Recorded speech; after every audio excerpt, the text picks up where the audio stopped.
नमस्कार, आप देख रहे हैं नई आवाज न्यूज चैनल। मैं हूं आपके साथ अंशु शर्मा। रुक करते हैं खास खबरों की ओर।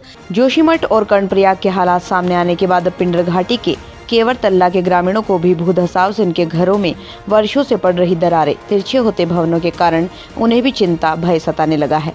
दरअसल नारायणबगड़ विकासखंड मुख्यालय के समीप कर्णप्रयाग ग्वालदम धारचूला राष्ट्रीय राजमार्ग से जुड़ा गाँव केवर तल्ला नीचे राष्ट्रीय राजमार्ग से लेकर ऊपर गांव तक वर्षों से भूधसाव की चपेट में है, लेकिन लाख गुहार लगाने के बाद भी किसी ने इस गांव के ग्रामीणों की नहीं सुनी। ग्रामीण बताते हैं दशकों से शासन प्रशासन से वो भूधसाव से खतरे के बारे में बताते आ रहे हैं, लेकिन तब से आज तक प्रशासन के नुमाइंदे आकर ये कहकर पल्ला झाड़ देते हैं कि अभी कुछ नहीं हुआ। यही नहीं, गांव के एक बुजुर्ग कल्याण राम कोहली ने बताया, सन 1972 में तत्कालीन प्रधानमंत्री इंदिरा गांधी जी ने भी ग्रामीणों की फरियाद पर सुनवाई करते हुए उनको सुरक्षित स्थान पर विस्थापन किए जाने की संस्तुति और निर्देश दिए थे, लेकिन उन्होंने बताया उस समय के रेंजर ने विस्थापित किए जाने वाली भूमि को एनओसी नहीं दी। तब से यहाँ का विस्थापन का मामला लटका हुआ है। उनका कहना है कि क्या जनता की याद सिर्फ चुनाव में ही आती है। गौरतलब है, इस गांव राष्ट्रीय राजमार्ग के नीचे से पिंडर नदी बहती है और ऊपर से जमीन दलदल भरी हुई है।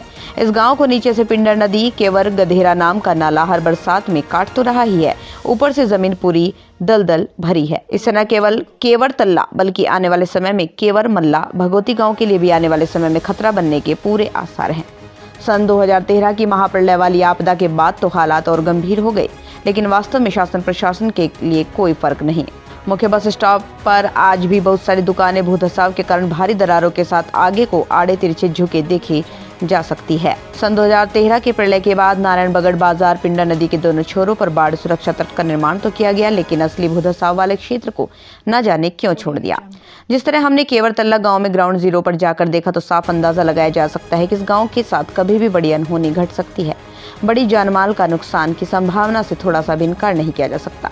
हमने जब यहाँ के लोगों से पूछा, आप लोग शासन प्रशासन से यहाँ के उपचार अथवा विस्थापन की मांग क्यों नहीं करते, तो लोगों का कहना था शासन प्रशासन से मांग करने पर वो लोग खाली खाना पूर्ति करके चले जाते हैं, फिर ऐसे में फरियाद करने का कोई फायदा नहीं। लेकिन कुछ दिनों पहले आए भूकंप के झटकों और अब जोशीमठ कर्णप्रयाग के हालात सामने देखकर यहाँ के लोग भी दहशत बढ़ने लगी है। लोग अब अपने आप को अधिक असुरक्षित महसूस कर रहे हैं, लेकिन शासन प्रशासन की अनदेखी के कारण उतने ही मायूस भी हैं। लोगों का कहना है ठीक है कि वहाँ फरियाद ही क्या करना जहाँ हाकिम ही जालिम हो।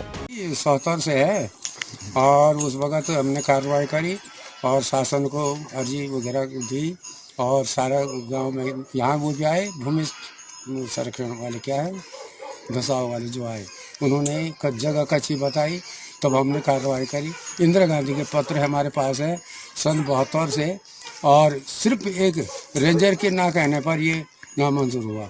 डीएफओ ने रेंजर को स्वीकृति के लिए कहा, उन्होंने कहा नहीं डीएफओ देगा, मैं कुछ नहीं होता इसमें, इसलिए ये कागजात अभी बंद। हमारे पास पूरे कागजात भी हैं। तेरे के बाद तो हमने कई बार कागज चलाए, लेकिन उसमें कोई सुनाई नहीं। जो कागज गया वो वापस भी नहीं आया। हमारे पास कई रजिस्ट्रियाँ हैं, रजिस्ट्री की नकल है, सब कुछ है, लेकिन उसके बाद कुछ नहीं हुआ। और अब तो दरारें ज़्यादा ही पड़ने लगी और देख सकते हैं आप लोग, कोई भी आ सकता है, झूठ बात नहीं है, ये तो दिखाने वाली बात है जो भी है। तो आप क्या चाहते हैं हम लोग? अब ये चाहते हैं कि प्रशासन आ करके देखे और कुछ हम लोगों का जो भी समस्या है उसको हल करने की कोशिश करें। नहीं तो जोशीमठ वाली बात होगी तो तब आएंगे तो क्या फायदा हुआ। बस नहीं, केवर तल्ला से हूँ। ये जैसे कि मेरे से पहले बुजुर्ग ने कहा कि कह के सन 70-72 से या इंदिरा गांधी जी के टाइम से भी हमने ये विस्थापन के लिए जो कागज पत्र चलाए थे, अनदेखा हुआ समझ लो उसमें। और मैं ये जानना चाहता हूँ कि सन 13 से अभी वर्तमान में, जब ये सन 13 से जो ये भूत धसा हुआ नारायणगढ़ बाजार भी बह गया था उसमें, फिर उस समय समाचार पत्रों में ये भी आया था कि केवर गांव को विस्थापन किया जाए। यहाँ पे कई प्रकार के शासन प्रशासन, जैसे पटवारी जी आए थे, कानून साहब आए थे, उन्होंने देखा, बोला कि ये खाली मामूली दरारें हैं, हो जाएगा। तो मैं ये चाहता हूँ कि ये अधिकारी लोग ये चाहते हैं कि जब तक ये मकाने ना गिरे, जमीन दोष ना हो, तभी जाके हमारी सुध लेंगे ये। और बीच में कोई एक पटवारी जी थे, मैं नाम तो अभी याद नहीं आ रहा, देवी है केवर तल्ला से, जो है कि 2013 से हमारे यहाँ पे ये भूस्खलन हो रहा है। मकाने में फर्श पे चारों तरफ दरारें हैं। जब बारिश आ रही तो हम डर से कांप रहे हैं, कभी भी ध्वस्त हो सकती है मकानें। हम चाहते हैं प्रशासन से कि हमारे पूरे गांव को कहीं विस्थापित किया जाए। है मैं ग्राम के तल्ला से हूँ और 2013 में हमारे यहाँ आपदा आई, तब से हमारे सारे मकानें धंस गए। अब इसके साथ हम डर डर के जी रहे। प्रशासन ने हमारे लिए कुछ भी व्यवस्था नहीं की अभी तक। देखने तो कई लोग आ जाते पर किसी ने अभी हमको कुछ नहीं दिया। तो क्या चाहते क्या आप? हम चाहते हैं कि कहीं पर हमारे लिए सुरक्षित जगह पर रख दो, विस्थापित कर दो। यही कि कहीं मतलब दूसरी जगह मिले। ये क्षतिग्रस्त हमारे 2013 में हो गया था। मतलब सरकार की तरफ से थोड़ा मदद तो मिली, 1 लाख रुपया मिला था हमें, लेकिन हमने हमारी तो मकान पूरी क्षतिग्रस्त थी तो थोड़ा आधा आधा हमने उससे बना लिया है। अभी छत नहीं पड़ रखी है, लेंटर समझ लो इस मकान में। और ये बार बार जो है ये धंसने की जगह है, इसलिए हमको बार बार जो है कि बहुत मुश्किल से रहना पड़ रहा है। जब रात भूकंप आ रहा है तब जाके हम सीधे बाहर आ जा रहे हैं। हम कितना छत बच्चे हैं, छोटे बच्चे हैं, सबको बाहर लेके आ रहे हैं।